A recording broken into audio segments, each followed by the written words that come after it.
نماز ملتا ہے کیا نماز میں سجدے میں جا کے دیکھیے۔ نماز اسلام کا دوسرا اہم رکن اور دین کا ستون ہے۔ یہ ایک اہم ترین دینی شعار اور مسلمان امتیازی نشان ہے۔ حدیث شریف میں آیا ہے کہ کفر اور ایمان کے درمیان حد فاصل صرف نماز ہے۔ ہر چیز کے لیے کچھ جوہر اور خلاصہ ہوتا ہے، ایمان کا خلاصہ نماز ہے۔ یہ حقوق اللہ کی بنیاد ہے۔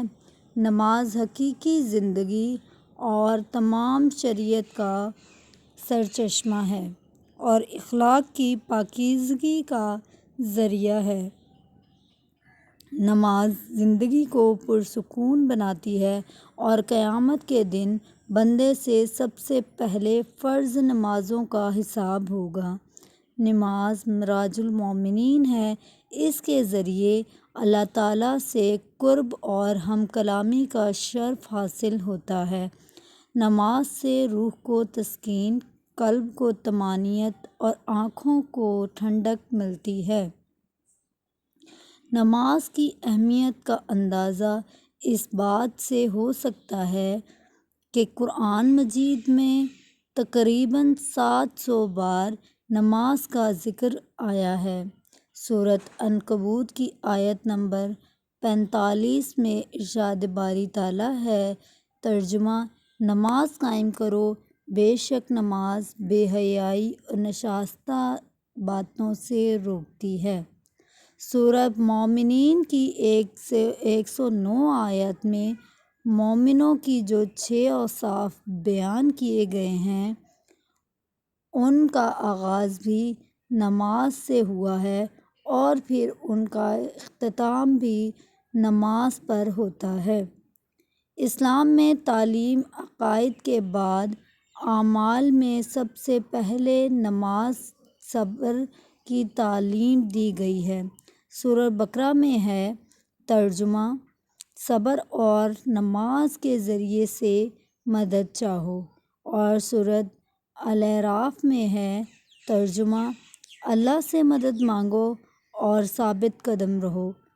ان دونوں آیتوں پر غور کریں تو پتہ چلتا ہے کہ پہلی آیت میں صلاۃ کا لفظ ہے اور دوسری آیت میں بالکل اسی جگہ پر اللہ کا لفظ آیا ہے۔ اس سے معلوم ہوتا ہے کہ نماز اللہ سے اس درجے قریب ہے کہ وہ دنیا میں گویا ہمارے لیے اللہ کی قائم مقام ہے اور اللہ تعالیٰ سے استعانت کا ذریعہ ہے۔ نماز تمام پریشانیوں و مشکلات کو دور کرنے والی ہے۔ ہمارے نبی کو جب کبھی کوئی مشکل پیش آتی تو آپ نماز پڑھتے۔ ہر نبی اور رسول نے نماز کی تاکید کی۔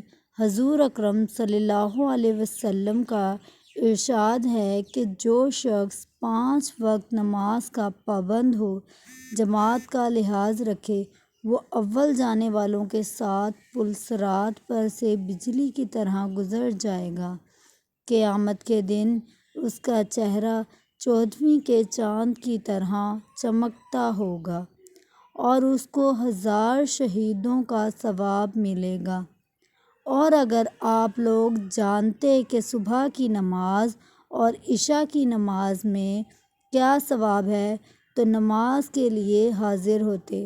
اگر نہیں آ سکتے تو گھٹنوں کے بل آتے۔ جس نے صبح اور عشاء کی نماز باجماعت پڑھی تو گویا وہ تمام رات نماز پڑھتا رہا۔ آپ صلی اللہ علیہ وسلم نے فرمایا، میں ارادہ کرتا ہوں کہ ایک شخص کو مسجد میں امام بناؤں اور خود ان لوگوں کو تلاش کروں جو عشاء کی نماز میں حاضر نہیں ہوتے۔ اللہ کے حضور اکرم صلی اللہ علیہ وسلم کا ارشاد ہے کہ اکیلے نماز پڑھنے سے جماعت کے ساتھ نماز پڑھنا 27 درجے افضل ہے۔ نماز باجماعت بعض حضرات کی نظر میں فرض عین ہے۔ امام ابو حنیفہ سنت موقدہ کے قائل ہیں اور اکثر علماء و مشائخ کے خیال میں باجماعت واجب ہے۔ غرض نماز رب العزت کی خوشنودی، معارف کا نور، نمازی کی قبر کا چراغ، منکر نکیر کے سوالوں کا جواب، انبیاء علیہ السلام کی سنت اور جنت کی کنجی ہے۔ نماز وہ تحفہ ہے جو اللہ تعالیٰ نے مسلمانوں کو عطا فرمایا۔ جس طرح موسم خزاں میں درختوں کے پتے جھڑ جاتے ہیں، اسی طرح نماز سے انسان کے گناہ جھڑ جاتے ہیں۔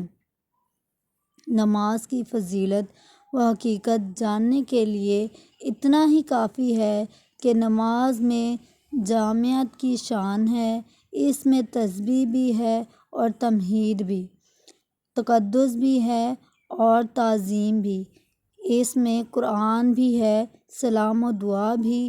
اس کی خاص فضیلت یہ ہے کہ اسلام کے سارے فرائض و احکام زمین پر فرض ہوئے اور نماز کی معراج کی رات عرش الہی پر اللہ تعالیٰ کے روبرو فرض ہوئی، اور یہ نہ صرف تمام مسلمانوں پر فرض بلکہ تمام مخلوقات پر بھی فرض ہے۔ اگرچہ نماز کا پورا حصہ انسان ہی کو ملا ہے، مگر اس کا کچھ نہ کچھ حصہ تمام مخلوق کو بھی ملا ہے۔ چنانچہ سورۃ حج کی آیت نمبر 18 میں ارشاد ہوا، ترجمہ: نہیں دیکھتے کہ اللہ تعالیٰ کے لیے سجدہ کرتے ہیں جو آسمان اور زمین میں ہیں، اور سورج اور چاند، تارے اور پہاڑ اور درخت اور جانور اور بہت سے انسان بھی۔ نماز ایک نسخہ مرکب ہے جس میں کل عبادتیں و اطاعتیں موجود ہیں، یعنی یہ سب عبادتوں کی جڑ ہے۔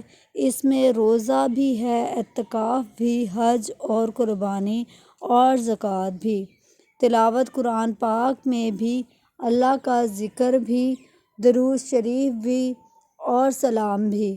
ان میں سے ہر ایک کسی قدر فضائل ہیں، ان سے ہم پوری طرح واقف ہی نہیں۔ اللہ پاک تمام امت مسلمہ کو نمازی بنا دے، آمین ثم آمین۔